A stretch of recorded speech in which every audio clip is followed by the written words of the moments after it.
parole est à Madame Marielle Battistel pour le groupe socialiste et apparenté.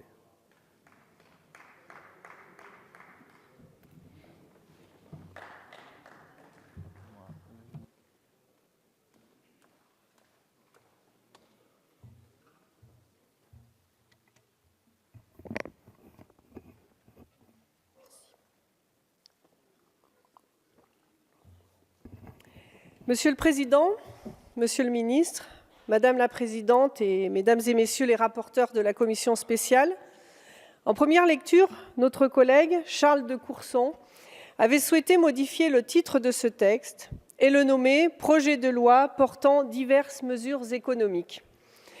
Nous aurions peut-être dû l'écouter, tant il est vrai qu'avec plus de 190 articles à l'issue de cette première lecture, et 174 au retour du Sénat, ce texte fleuve, généraliste et touche à tout, s'attaque à la fois au Code civil et au droit des sociétés, au Code monétaire et financier, au Code du commerce ou encore au Code général des impôts.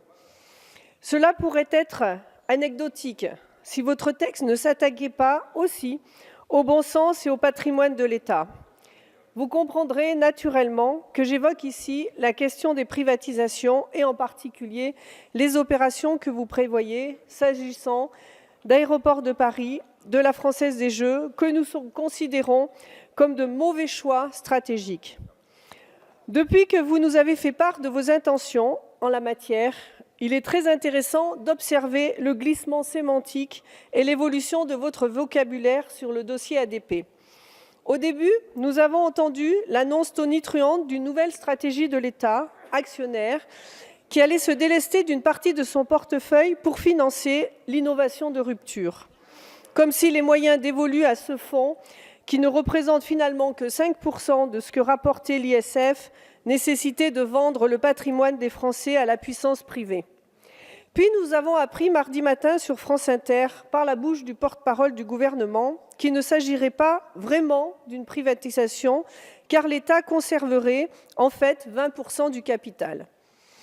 Au-delà même de l'intérêt de cette nouvelle approche, vous comprendrez sans peine notre étonnement concernant une mesure que nous n'avions jamais évoquée dans les débats. La surprise a été d'autant plus forte que cette annonce est venue fragiliser, pour ne pas dire saper, toute l'argumentation bâtie jusque-là autour de la nouvelle stratégie et des intérêts attendus d'un capital placé désormais bien moindre. Depuis 48 heures, nous avons franchi un nouveau pas dans la surprise et la sémantique, puisque sur les réseaux sociaux, des membres de votre majorité relaient de nouveaux éléments de langage qui ne parlent plus de privatisation ou de cession de parts, mais seulement d'une concession de 70 ans. Vous comprendrez que nous soyons quelque peu perdus dans ces évolutions. Dans cette voie, on pourrait même imaginer que tout à l'heure, vous nous direz qu'en fait, vous nous proposez une délégation de service public. Pourquoi pas ? On le voit bien à travers ces revirements, Monsieur le Ministre, il n'y a finalement que peu de cohérence économique, de logique d'aménagement du territoire, de gestion des actifs de l'État ou de défense du service public dans ce dossier.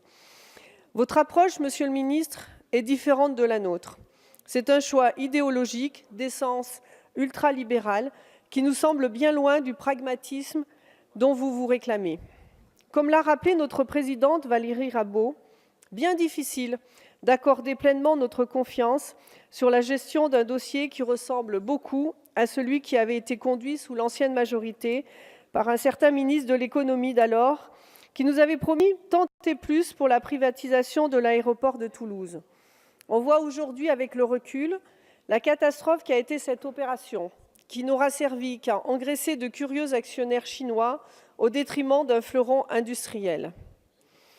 Vous nous répondrez que le cahier des charges permettra de lever nos inquiétudes.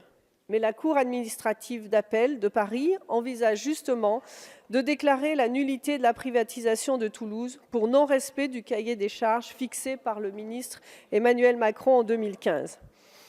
Vous pourrez essayer de nous en convaincre, mais votre argument est démenti par les faits. Alors il est encore temps, chers collègues, préservons-nous d'une telle décision, car si la justice permet parfois de bloquer de tels mauvais choix, elle n'en rattrape jamais toutes les conséquences. Et ces conséquences ne sont pas qu'économiques. Elles peuvent toucher jusqu'à la santé de nos concitoyens, et cela m'amène évidemment à la privatisation de la Française des Jeux.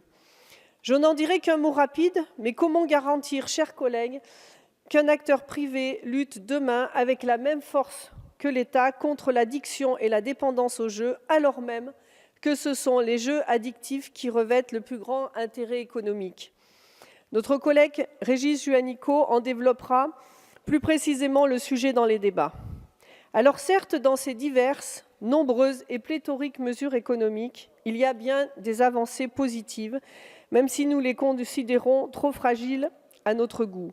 Par exemple, nous nous réjouissons que la majorité se soit saisie du rapport Sénart-Nota pour engager une transformation de notre modèle d'entreprise.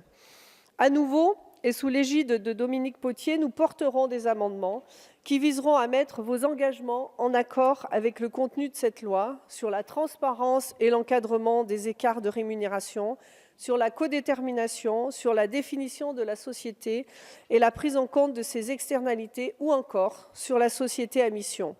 D'ores et déjà, nous nous satisfaisons également des avancées obtenues sur la modernisation du statut de la société anonyme à participation ouvrière ou sur le relèvement du droit de suite pour la conservation du statut d'entreprise artisanale. Dans la poursuite de nos débats, nous espérons que sur les autres dispositions, notamment pour l'entreprise nouvelle, nous serons également entendus pour améliorer ce texte. Je vous remercie. Je vous remercie, Madame Battistel. La discussion générale est close. Monsieur le ministre.